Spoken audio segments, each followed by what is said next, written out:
subscribe now and press the bell icon. Never miss an update.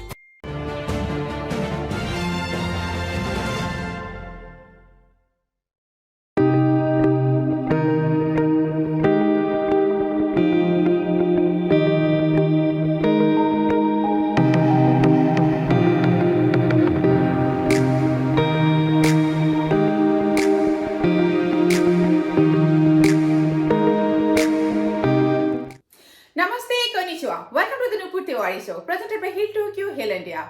And today again, we have with us Savio Rodrigues, and we'll be talking about Bengal election. What is going to happen? Who is going to win? And how is the situation? So with big applause, let's welcome once again Mr. Savio Rodrigues.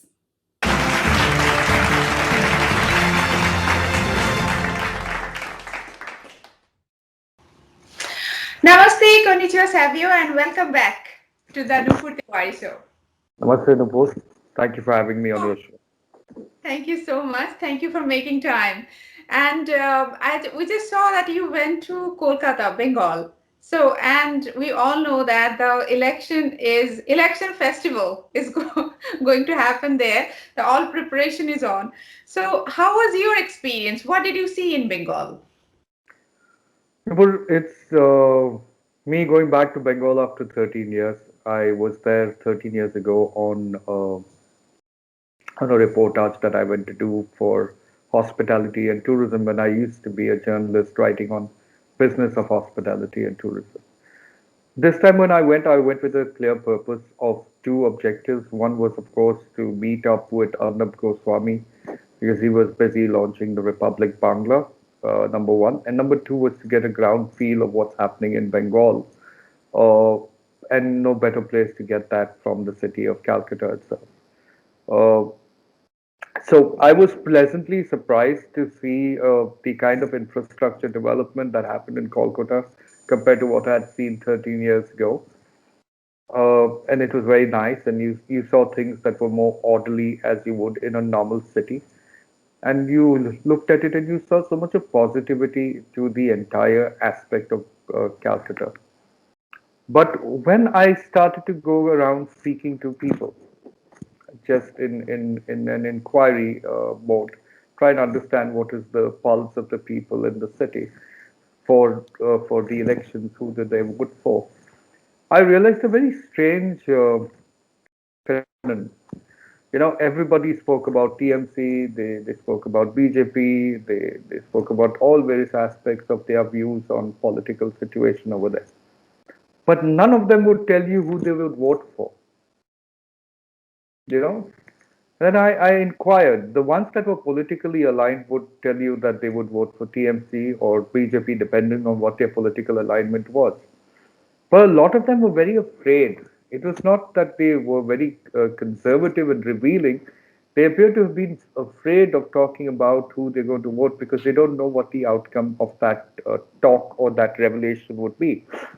So when I inquired further with few of them who started to open up during the course of the conversation, they basically had immense amount of fear, and that immense amount of fear came from the what you would consider to be extortionist hooliganism, gundaism of a lot of the existing Trinamool Congress workers. I'm not saying that they're the existing leaders of Trinamool Congress, but there's certainly a whole lot of extortionists happening within the Trinamool Congress system itself. So when Mamata Banerjee had come in, with the hope of when the communists moved away, the left parties moved away, and Mamata Banerjee came on board, there was a lot of hope for Mamata Banerjee. For one, she's a woman. She's a very strong, very determined woman, and a lot of people expected a lot of change that would happen. So I'm not saying that infrastructure change never happened. At least for somebody like me who's gone back after 13 years, I thought there was phenomenal change that happened. But there isn't that kind of meteoric rise that you would expect, because what you see is a lot of youngsters in Bengal, a lot of youngsters who are educated, because Bengalis are very educated. They're very good with knowledge. They really work pretty hard. but they're choosing to go out of Bengal, they're choosing to leave Bengal and find jobs elsewhere. So there's an immense amount of brain drain that's happening. More so, there is a considerable amount of people who have gotten used to what I consider to be feeding the fish syndrome in Bengal, where instead of teaching them how to fish, the government has worked out a mechanism where they get fed all the time. So there really isn't hard work happening per se. It's more like a sort of a lazy syndrome that's been infused into the people of Bengal, which is not really what they are, you know. But the third most important aspect, which I think Mamata Banerjee needs to be extremely careful about, and I might think she's doing that for political points, but to allow for the growth of Islamic radicalism in a very slow but sure way is very dangerous for the intrinsic quality and Indic quality of Bengal, which slowly is getting eroded because of the influx of Islamic radicals as far as Bengal is concerned. But the fear that most people have is that if they even want to talk about this in a public forum, then you have the TMC goons, who would hound them. Even for a small business entrepreneur to set up his own shop, there would be a certain amount of hafta that you would have to pay to the TMC goon. So Mamta Banerjee, as I'd written about, is really become this character, the villainous character that you would have in those Dharmendra kind of movies, Sadashiv Amrapukar, where he's in movies like Elane Jung and Hukumat and etc. So she's this lady who's got this power and she's got all these goons around her, basically the mafias who terrorizes people. I mean, they make appear to look like they're living a normal life, but they're actually not. They're terrorized, and that terror is in their eyes. So there is a wave of change that's expected in Bengal. A lot of people are hoping to be able to bring about that change. So that conversion of that anger and hate towards the hooliganism, towards what is called the Gundaism in Bengal will happen through silent voters. So right now, if you were to ask me how is Bengal looking in terms of performance politically, I think neither TMC or BJP can say who's going to win. But what is important in this entire thing is that the people of Bengal want to change. So invariably, if they want to change, which we saw 10 years ago when they wanted to change from the left, and that's how they brought Mamata Banerjee into the CM chair. The same could happen, but Mamata Banerjee, the BJP must understand, is not a easy cookie to deal with. So she's managed to get herself embedded into a certain psyche of people in Bengal, which is a considerable amount of the voter base. Does Bengal want to change? Of course it does. Will it transcend or translate into huge amount of votes for the BJP because of this change? Mm-hmm. That's only a matter of time. If they manage to handle the elections well, they don't do anything, controversial enough. I think BJP has a very fair chance of winning the election, and so does CMC. Eventually the people will decide. Nupur. Exactly, definitely. People, this is the democracy, the people, they have to decide, though, and Bengal as well. But what did you say that the even the someone is trying to start a small shop, they have to give the hafta. So, do you think this is the one of the reason that Bengal did not flourish business-wise in these 10 years? Well, I think I would have to say so. Nupur, I'm not saying that Bengal or Kolkata is a bad avenue for business. I'm just saying that a lot of people who could have done business over there and could have flourished. You must understand you're dealing with a set of people who are intellectuals. Number one, they have the potential to, and Bengal, if you go back in history, recent history will show you that they were very intellectual people who were capable of doing a lot of good across the country. So if you're able to do that and and grow as a state, you would have been far better than most states. But why is there a brain drain happening from Bengal? Why are students who are studying in Bengal wanting jobs outside of Bengal? It's because they don't have the equal opportunity or the better opportunity to grow as far as Bengal is concerned. And that's the only reason. So today, when an entrepreneur that might even want to start a shop. If he tells me that, hey, listen, I have to keep aside 10% for hafta to these goons, then if you really work on a business mechanism that work on about 20-25% profitability from an entrepreneurship, if 10% of your revenue, whether you make profit or not, is going to go to the goon, then you really don't have a very viable business model out there. So I think one of the problems which Mamata Banerjee has not understood is that it's good to be on top and to be in a position to want to compete at a national level and want to project yourself as a national leader to compete with Narendra Modi. But quite frankly, you have to look at your own state because it is in a mess. It is in a mess that is more psychological, and it's a mess because people are not telling you the truth. So you surround yourself with people who give you the idea that you're doing extremely well, but you're not, and you are actually destroying the potential of what Bengal has as compared to the rest of India. You're destroying that. You're destroying the hopes. You're destroying the visions and dreams of many of the Bengalis. True. Yeah, very rightly you said. So another thing which you said, that Islam radicalization, so that is happening. The Islam is becoming more radical in Bengal. So that is. Do you think that that happened after communist government during Mamata Banerjee's Raj, or just it was before? Also, there was a seed before, just it flourished. What do you think? You see, Jamaat ul Mujahideen, which is one of the groups of the most dreaded terrorist organizations in the world. Jamaatul Mujahideen Bangladesh, to be exact, is a terror organization that operates out of Bangladesh. And because our borders are porous in nature, you have a lot of them wanting to move towards Bengal and Assam and certain aspects of Northeast and go to Karnataka, Kerala, and various other areas that have concentrated um, Islamic population. So one of the problems that you have seen in the recent time when there was people caught with terror connections in Bengal, Mamata Banerjee, being the chief minister of Bengal, actually came out and made a very ridiculous and stupid statement. That she went on to say that all these allegations leveled against certain people that were arrested were all the plans of Raw. So she blamed Raw, saying that they had planted all these cases against people in Bengal, certain people.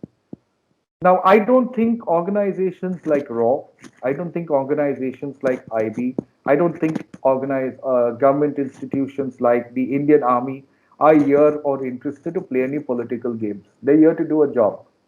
So when you insult an organization like a RAW and tell them that they are planting terror stories in Bengal, you're absolutely giving fodder to the Islamic radicals to actually do exactly what they came out to do. That is one of the reasons why I felt, and I still believe. I'm not saying that Mamata Banerjee's got any hands with terror organizations. I don't think so. I don't think she does. But in her exuberance to prove that she is more secular than the government at the center, she may have turned a blind eye to certain activities that are not necessarily pro-India in nature and are anti-India in nature. And most anti-India activities that have happened from organizations that have got links to terror groups in Pakistan. And Jamaatul Mujahideen Bangladesh is one such organization. And I think it's very important to understand how terrorism works. This is not against an Indian Muslim. This is not against an Indian Hindu or an Indian Christian. Terrorism is something that seeps in all religions in their own format. Okay, but Islamic radicalism over a period of time, and if you map considerable amount of terror attacks that have happened across the world, including India, you see a lot of hand of radicalization of Islam that has led to brainwashing of certain individuals to make them think anti-nation in any country. Whether it's attacks in Europe, whether it's attacks in America, whether it's attacks that happen in India. Now, this kind of brainwashing and radicalism of the Indian Muslim is completely something that we must avoid, because an Indian Muslim is as integral to India as an Indian Hindu or an Indian Christian, But these people, the radicalists, the terrorists who are funded by organizations like ISI, are, are, are set out into India to find these uh, young Muslim boys and girls, fill them with so much of hatred towards the country, towards Hindus, towards Christians, and that demonic face was seen in Kashmir when they actually in 1990, enforced so much terror that the Kashmiri Pandits had to move out of Kashmir. So this is how they operate. They operate on young minds. They create a victim sense of thought in these young Indian Muslim boys and girls and get them to feel victimized. So they are constantly badgering them and feeding them with information of how countries have been being doing atrocities towards Muslims, raping Muslim girls, killing Muslim men. So they keep badgering and badgering and badgering, and all this happens at the madrasa levels in most cases. So what you do is that you take a young mind, you process that young mind with so much of hate. Eventually, look at the ones that are being caught as terrorists as far as India is concerned. They were all educated people, PhDs, MBAs, people who have graduated.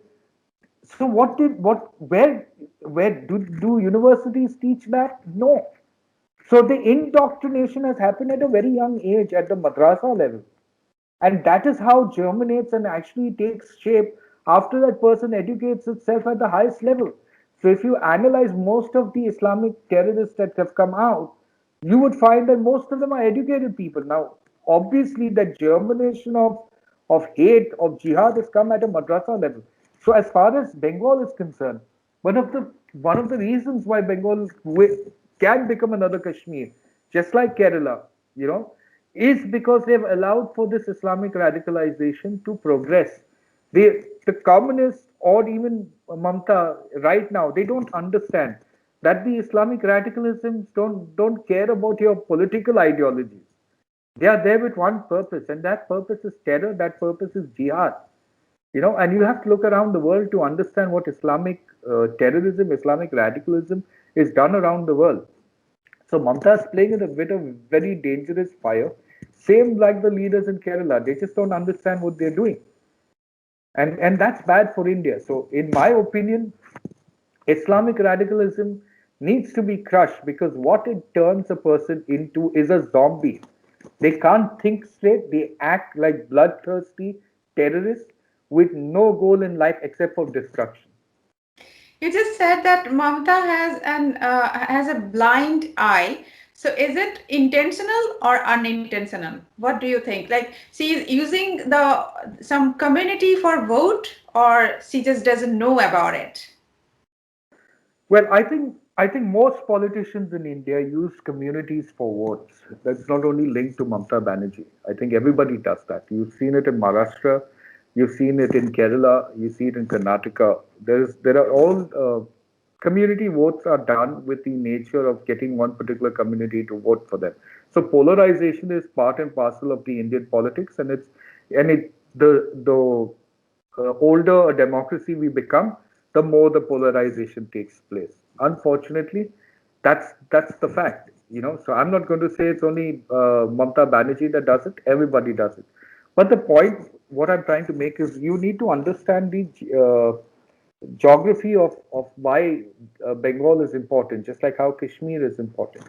Because you have a lot of accessibility to Bangladesh and the borders around that area, there is obviously a very strong possibility of infiltration or influx moving from Bangladesh to India and through Bengal. So a lot of these people that come in like normal people, like normal citizens of India.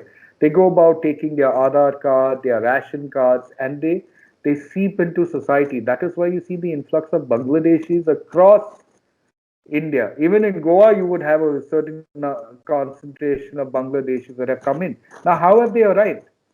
They have arrived through the borders, and the only way the routes that they could arrive is from Bengal. So when you have this influx of Bangladeshis coming in, when you have the influx of the Rohingya Muslims that are coming in, you are asking for trouble in your own society because these are people who are indoctrinated with a certain amount of hate. That hate is further accentuated with Islamic radicalism that happens within the country, right? So a lot of people say, why has India never been open to Rohingyas coming into the Rohingya Muslims? My question is flip it around the other side. How many of the Islamic nations or the European nation have opened doors for the Rohingyas? Why should it be so important for India to do that? You know, open your doors as well, and let's see how many of y'all have taken people into your country as well. But nobody talks about that. The point is today Islamic radicalism and their pressure groups in the US and the Europe have created enough of victimization for the Islamic people. That's the Muslim, the genuine people who are actually hurt. You see, Islamic terrorism affects people who believe in Islam as well. If people who believe in Islam think that they are not victims of the terrorism that happens, they're blind. Because the guy who dropped a bomb in Mumbai in 1993 or attacked Taj, during the bomb blast, you think they cared whether the people in Taj Hotel or Oberoi's were Hindus or Muslims or Christians? They don't care. So the Indian Muslim must understand that today you have been, most of you are walking on a path that's leading to you being brainwashed on Islamic terrorism and radicalism, which is turning you against your country and your fellow brothers and sisters who may not be from your religion only because you are told that your this aspect of your religion makes you to have jihad against other religions. I think that's absolutely a very wrong way of looking at it, and the Indian Muslims must open their eyes because whether it's Mamta Banerjee, whether it's any leader in India, no leader is greater than the people of India. And let me reiterate once again, an Indian Muslim is as much a son or a daughter of India as any other Indian who's a Hindu or a Muslim or a Sikh or a Jain. The Indian Muslim must understand that. This is your motherland, and there are many Muslims in their own right who have done so much of service for the country because they don't think in a radicalized manner. They don't think, and that's what the Indian Muslim must open their mind to. True, exactly. Very rightly you said that. Yeah, Indian Muslims, they have to understand first. This is that they are the first Indians. Then after that, yeah, and as you said, the terrorists, they don't see whether you are which religion you belong to. They have to attack, they have to kill, and they are doing their job. So it doesn't matter what religion you belong to. You are Indians, and you have to protect India. I think that is the for everyone for all the Indians, this is our duty. We have to protect India because that is our motherland, and that is doesn't matter what religion you have at your home, but you are Indian first.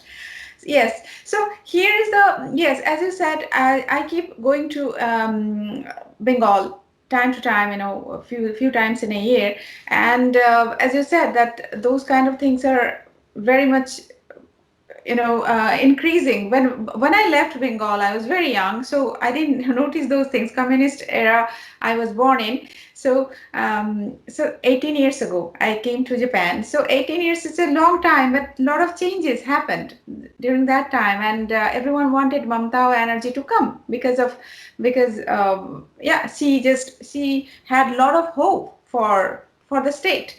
Now it is like everywhere. Do you think that BJP, if BJP comes, BJP can do the justice with the people of Bengal? Because why I'm saying, because lot of torture, lot of things happened since communist, because I was born in communist thing, and we were scared all the time, though the social media, there was no social media, nothing that time. And then the entire Mamata Banerjee thing, I was not in Bengal, but yeah, from Japan I kept looking at what is happening there.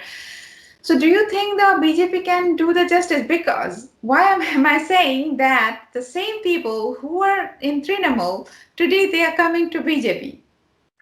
Yeah, that's a very, very good point, Nupur, that you brought out. And considerably and logically, a lot of people have would would tend to have a problem that BJP would, why is BJP having an influx of people coming from Trinamool Congress or from other political parties. But I'd like to say one thing. In what we're really doing, it's really a war. So ethics in war don't actually gel when you're looking at the larger picture. For example, the main consideration of BJP at this point of time would be to ensure that Bengal comes under the BJP flagship, because BJP believes that they will be able to do a lot more in Bengal than what's happening over a period of time. Because the last so many years, whether first with the communists and then Trinamool Congress, Bengal has actually lost its original sheen, and that's what BJP believes. And I think the people of Bengal also, to a certain extent, want a change. Now, if BJP is able to control those TMC leaders that were questionable in TMC but did come into BJP and eventually deal with the situation and tame them, then BJP has a winning situation as far as Bengal is concerned. If at any point of time BJP allows for the same TMC leaders to behave like they were in TMC, then you can trust me, the people of Bengal will kick BJP out as well, because it's reached a point where the people of Bengal want to grow. They want development. They keep, most of them keep wondering why on earth has Bengal not developed, because education, knowledge, literature, culture, these were so inherently Bengali. If you had to go back in history and look at it, you would realize that Bengal should have actually surged ahead. The if you pre-industrialization in Bengal was far superior compared to rest of India.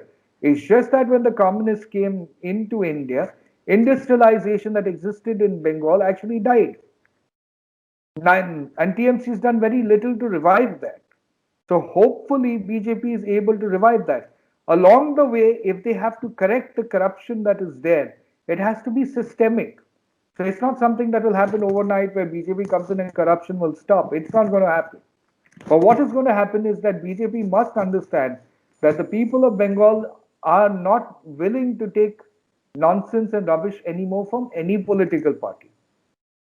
So they'll want to change. The young Bengal is a little different Bengal. Like the young Bengal is a very aggressive, a very knowledgeable, and a very driven Bengal. So if they are not getting it in Calcutta, they're moving out of Calcutta and Bengal. They're going to other places. They're going outside of India. They're making a name for themselves.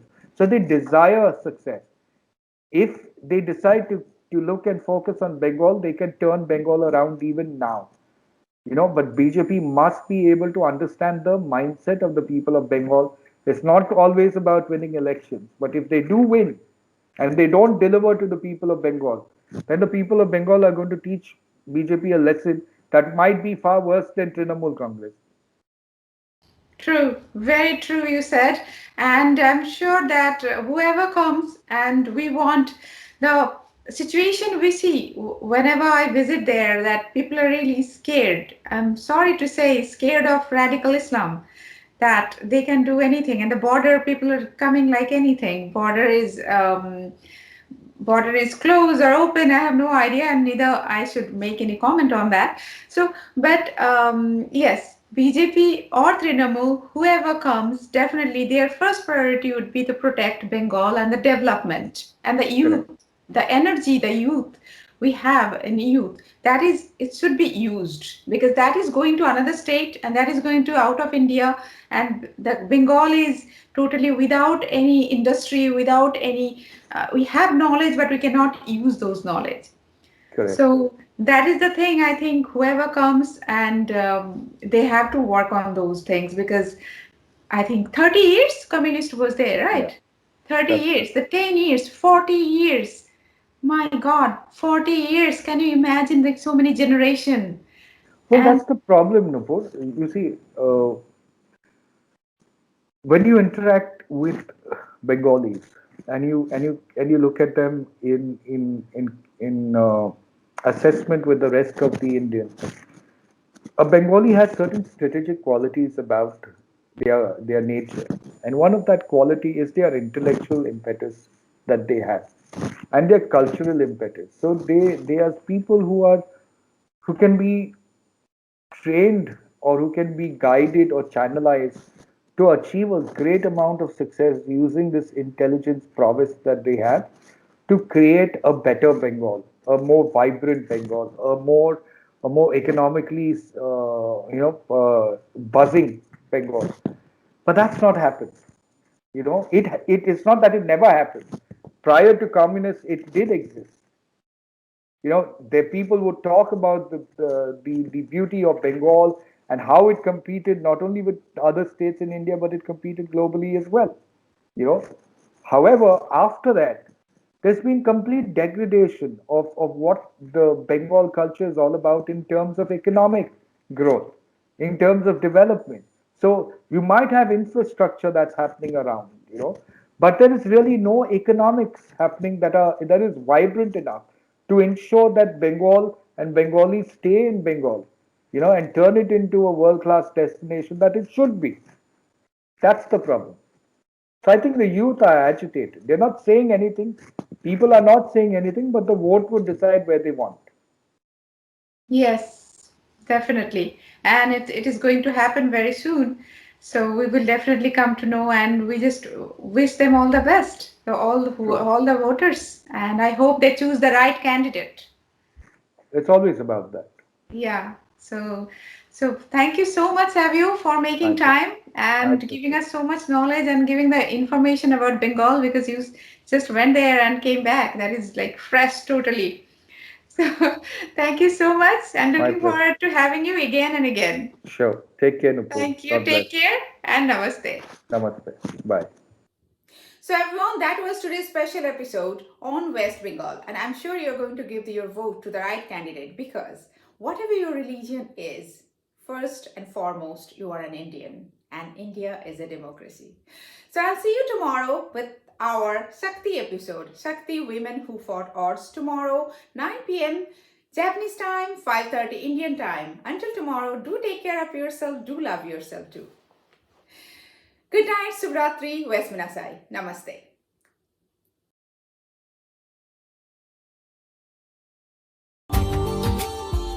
Subscribe now and press the bell icon. Never miss an update.